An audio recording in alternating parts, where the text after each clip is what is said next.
Hello दोस्तों, हमारे YouTube channel Patel study MP में आपका स्वागत है। हमने पहले भी 3 वीडियो डाल चुके हैं। अर्धवार्षिक परीक्षा का 2022-23 का पेपर है दोस्तों, आप इसे जरूर तैयार कर लीजिएगा। Very very most important question इसमें सेट किया गया है, आप इसे जरूर पढ़ लीजिएगा। और विषय क्या है, हिंदी विशिष्ट है और कक्षा 10वीं। मैं बता दूं आपको, केवल वीडियो देखने से आपका पूरा सोल्यूशन नहीं निकलेगा। मैं आपको जो जो क्वेश्चन बता रहा हूँ उसे भी आपको पूरा तैयार करके पेपर में जाना है। जो आपका 2 जनवरी से पेपर अर्धवार्षिक परीक्षा में, उसे जरूर पढ़ लीजिए। आपका बोर्ड भी आपका 1 मार्च से स्टार्ट होने वाला है 2023 से, तो आप उसी की तैयारी के लिए जरूर अभी से पढ़ाई स्टार्ट करते हैं। मैं आपको बता रहा हूं, आपको 90+ लाने हैं तो फटाफट देख लीजिए कौन कौन से क्वेश्चन है, आप इसे जरूर तैयार करके जाइएगा। और दोस्तों मैं एक बार बता दूं, आपको जो भी आपको मटेरियल लगता है, जो भी इंपॉर्टेंट क्वेश्चन है, मैंने इस चैनल में पूरे वीडियो डाल दिए हैं, आप उन्हीं को तैयार कर लीजिएगा। और आगे चल के भी मैं आपको बताऊंगा कि पूरे का मोस्ट इंपॉर्टेंट क्वेश्चन कौन कौन से हैं, तो वो भी वीडियो में डाल दूंगा, है ना। तो उसका पीडीएफ भी मैं आपको दे दूंगा, तो आप उन्हीं को तैयार कर लीजिएगा। और देखते हैं कौन कौन से क्वेश्चन है, तो देख लीजिए फटाफट। और पहला क्या है, सही विकल्प चुनकर बताना है। वीर रस के कवि कौन है? मतीराम, भूषण, घनानंद या देव? इसका सही आंसर होगा भूषण है। क्या है? भूषण एक है वीर रस के कवि। 21 काल के हैं, आप जानते ही होंगे कि ये।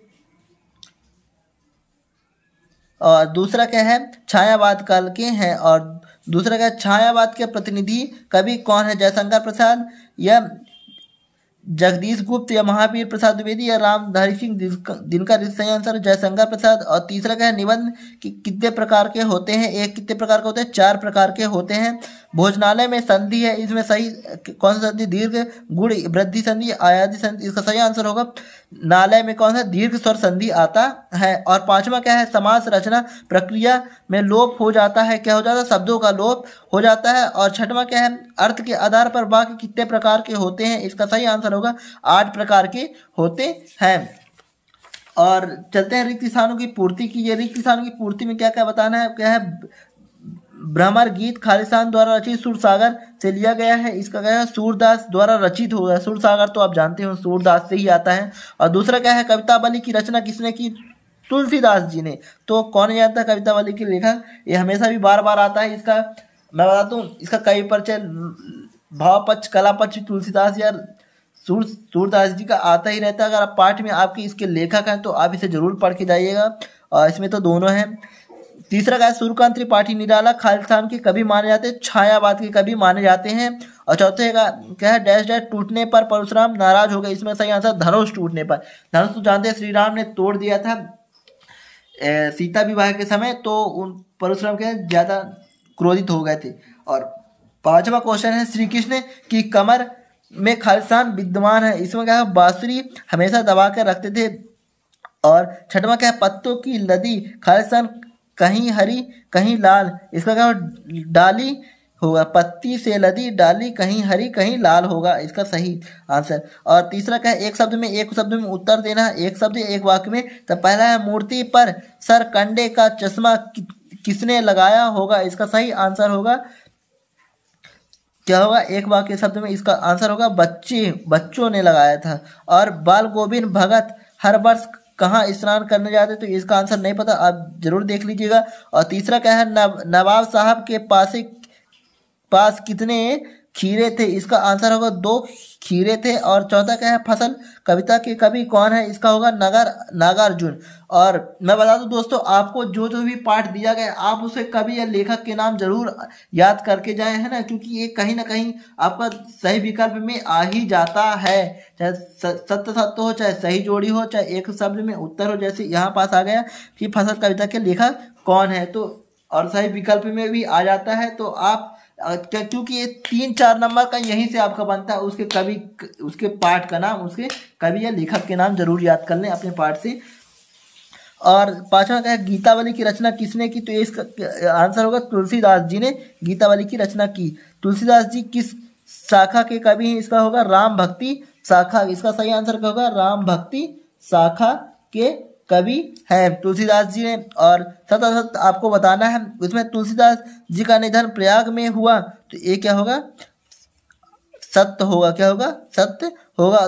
सुरसरावली में राम भक्ति का वर्णन है, यह सत्य होगा। इसमें कृष्ण भक्ति का वर्णन है। और गिरजा कुमार माथुर छायावादी के कवि हैं, तो अभी ही हमने बताया गया तुलसीदास जी छायावादी है, गिरजा कुमार माथुर ये क्या होगा, असत्य होगा। और भयानक रस्म का स्थायी भाव भय है, ये क्या होगा, सत्य है। और पांचवा क्या है, मलिक मोहम्मद जायसी पद्मावत मलिक मोहम्मद जायसी कहते हैं ये सत्य है। जीवन की विशाल व्याख्या महाकाव्य में की जाती है, ये भी सत्य है। और द्विवेदी युग की विशेषता लोक कल्याण की भावना, ये क्या है, सत्य है। और पांचवा क्या है, सही जोड़ी बनाने के लिए आया है, तो बता दे रहा हूँ कौन कौन सी सही जोड़ी हो गए। एक कहानी यह भी है, इसका सही आंसर होगा गुरु महिमा, तो होगा गुरु महिमा ला नंबर, एक का ला नंबर होगा। और गीत का छंद इसमें होगा 26 मात्राएं होती है गीत का छंद में। और कुरुक्षेत्र का सही आंसर होगा रामधारी सिंह दिनकर होगा। और काव्य की आत्मा किसे माना है, रस को माना जाता है।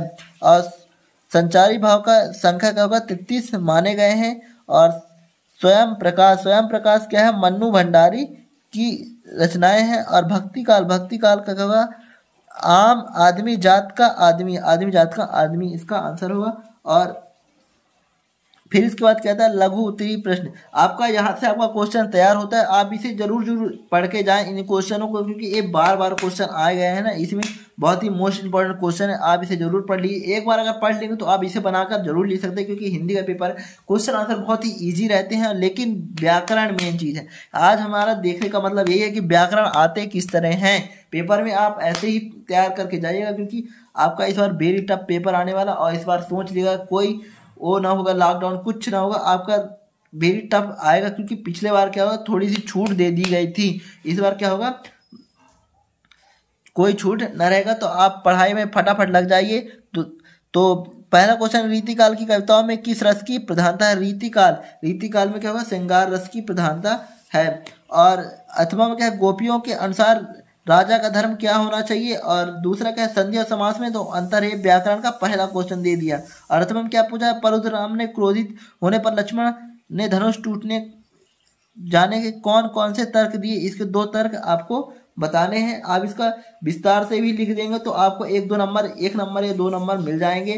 तो आपको संधि समास में अंतर कोई बन नहीं रहा तो। और दूसरा क्या है, तीसरा आंसर क्वेश्चन क्या है, कभी आत्मकथा लिखने से क्यों बचना चाहता है। अथवा क्या है, कभी आंख फागुन की सुंदरता से क्यों नहीं हट रही है।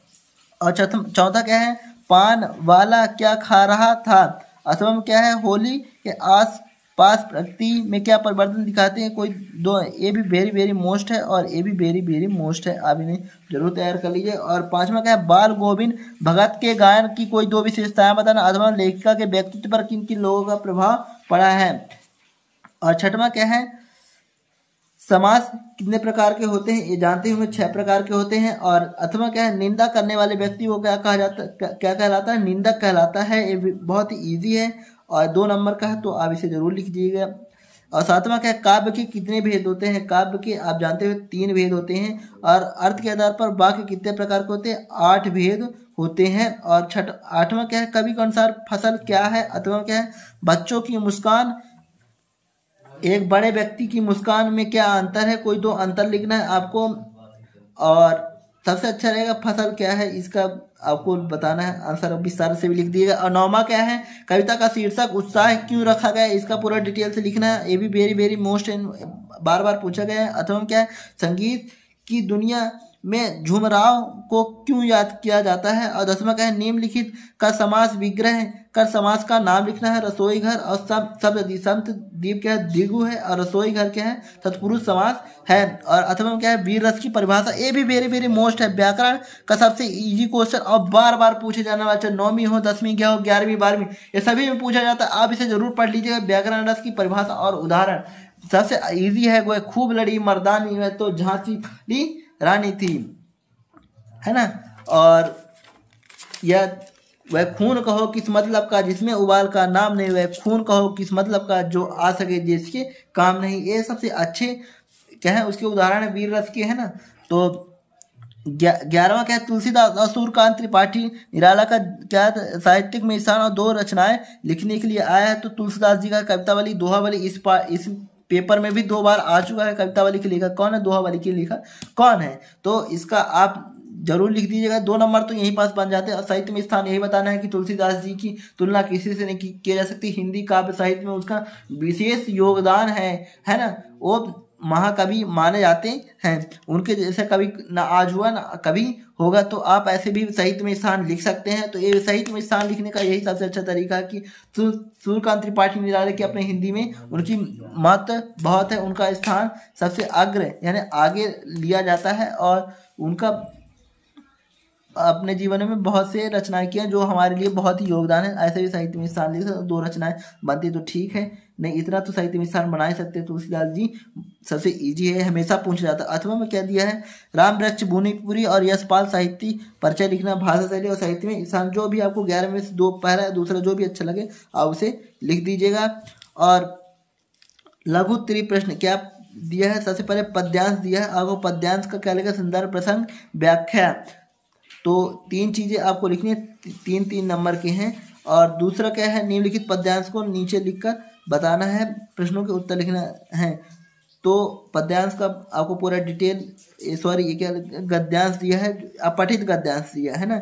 तो आज हम वैज्ञानिक युग में रह रहे हैं। विज्ञान के अनेक आविष्कार, बड़े बड़े परिवर्तन। तो उपयुक्त क्या होगा, विज्ञान के आविष्कार होगा इसका सही क्या होगा शीर्षक। और दूसरा, मानव जाति के विकास की आशा की किरण क्या है।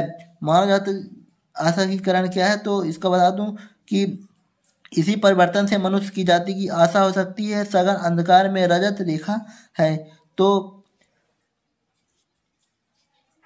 यहीं से ये आंसर हो जाएगा इतना दूसरे का। और तीसरा, गद्यांश का सारांश। तो इसको अपने शब्दों में लिख देना है पूरा लाइन। तो यही गद्यांश का सारांश हो जाएगा। और एक रूपरेखा लिखना है, हमारा प्यारा मध्य प्रदेश और समाचार पत्रों की उपयोगिता और बेरोजगारी और जल ही जीवन। इसमें जो भी आपको अच्छा लगे तो उसका सबसे अच्छा मैं तो यही बताऊंगा कि जल ही जीवन का आप रूपरेखा लेके ऐसे रूपरेखा को जरूर याद कर लें। और अपने से भी बनाकर लिख सकते हैं। जरूरी नहीं है कि जो बुक में दिया है वही आप लिखें, जो गाइड में दिया है आप वही लिखें वर्ड। तो और क्या है, निम्नलिखित गद्यांश का सुप्रसंग व्याख्या करना है। यहाँ पास आ गया यानी प्लेस चेंज कर दिया है।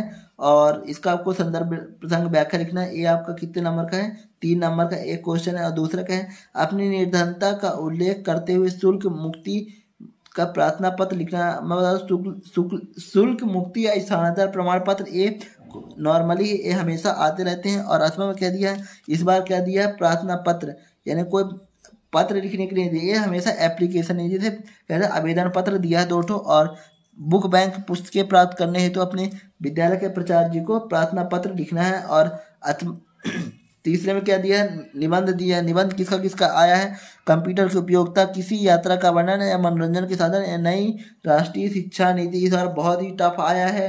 तो मैं बता दूं वेरी वेरी मोस्ट इम्पोर्टेंट कौन कौन से होते हैं इसमें बता दूं। विज्ञान के चमत्कार होते हैं, जल ही जीवन होता है, और विद्यार्थी जीवन में अनुशासन और विज्ञान के चमत्कार। और माय हॉबी यानी अपने आंखों देखा मैच का वर्णन करने के लिए आ जाता है। तो इसको भी आप पढ़ सकते हैं, वेरी वेरी मोस्ट इम्पोर्टेंट। और कोरोना वायरस का जरूर आप याद करके जाइएगा निबंध। तो दोस्तों यह वीडियो आपको अच्छा लगा तो वीडियो को लाइक कर दीजिए और चैनल को सब्सक्राइब करना ना भूलें। और इसका PDF में अपने वीडियो के डिस्क्रिप्शन में लिंक मिल जाएगा, तो आप वहां से भी डाउनलोड कर सकते हैं। तो दोस्तों यह वीडियो आपको अपने दोस्तों में जरूर शेयर कर दीजिएगा। जय हिंद। क्योंकि वीडियो बनाने में बहुत ही ज़्यादा मेहनत लगता है। और टेलीग्राम चैनल से अगर नहीं जुड़े तो टेलीग्राम चैनल का लिंक आपको मिल जाएगा डिस्क्रिप्शन में। जय हिंद।